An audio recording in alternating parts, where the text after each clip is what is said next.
Gagawin ko naman ngayon ay maglilinis ako ng battery. So habang nakatambay itong dump truck dahil mayroong re-repairing sa dump box. So may mga butas yung flooring yan. So sasabayan ko naman ng linis yung battery muna.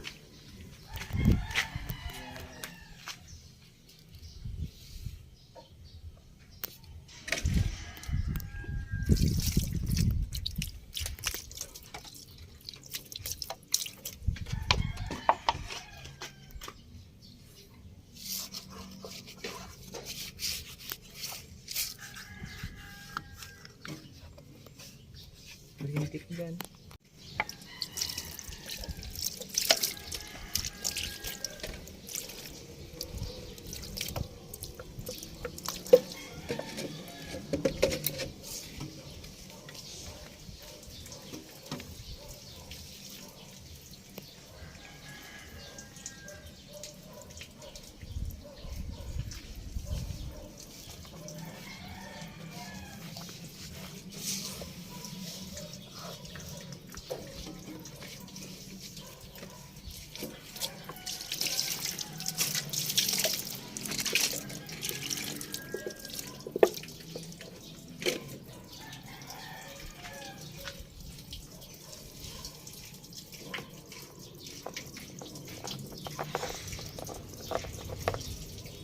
Check na rin natin yung level ng tubig.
So medyo mababa na siya.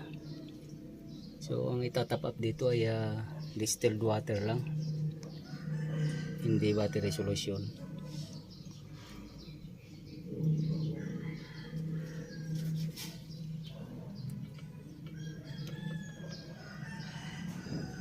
So itong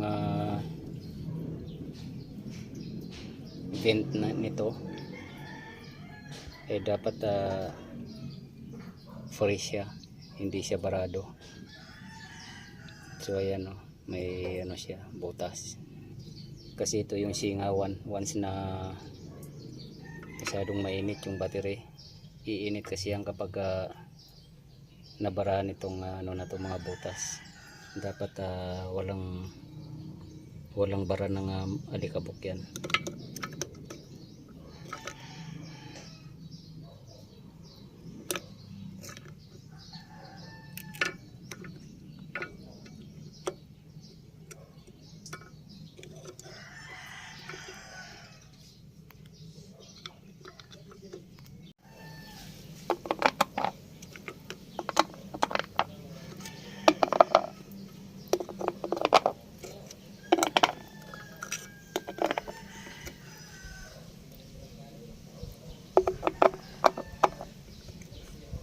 So dirang ko pa ng battery distilled water to bago ko tapapan.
kailangan maigpit siya. Yung pinang-spray ko ay contact cleaner yon, para yung talagang connection niya ay talagang may contact siya.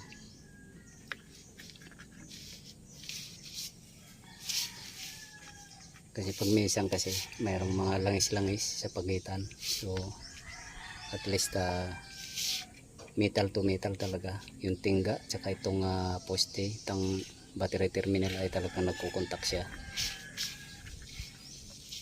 At itong battery vent naman, kailangan fresh siya. Talagang itong butas na to ay tagos na tagos sa ilalim yan para hindi uminit yung loob. At itong label naman, so orderan ko pa ng battery distilled water. Kasi kapag masyadong mababa yung battery level ay yung kuryente rin ay bumababa rin siya. Hindi siya masyadong nakakapag-stack ng kuryente dahil bumabase yung kuryente sa dami rin ng tubig. Pag masyadong mababa, so yung kuryente na nakikreate sa loob ay kukunti rin yung nai-stack. So dapat i-maintain natin siya sa tamang level.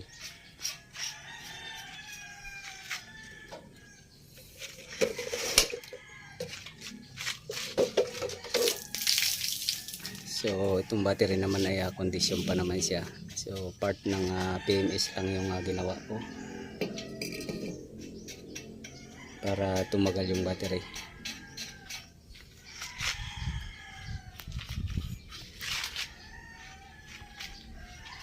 So hanggang dito na lang po muna ang video kong ito. Please like, subscribe na lang po and hit notification bell para sa susunod na mga video. God bless us all po.